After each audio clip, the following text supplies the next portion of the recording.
Hello everyone, in this video I'll show you how to add shortcuts in Google Chrome. So there's a many ways to add a shortcut. The very first way is that you have to go to Google, and this is only available in Google Chrome, by the way. Just go and click on add shortcut, and basically you can paste the name. For example, I want to add it for my YouTube, any video.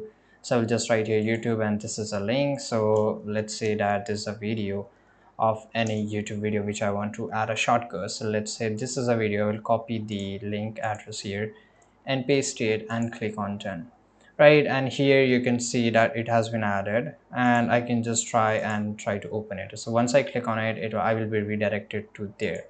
Right, so it's really easy. The next thing is that click on the three dots. Now here you will find the option of settings, and once you see the settings, go for shortcuts, right? Manage search engine and site. So basically there's a no option of shortcuts here. As you can see here, navigate page with the text cursor, so you can just turn this on.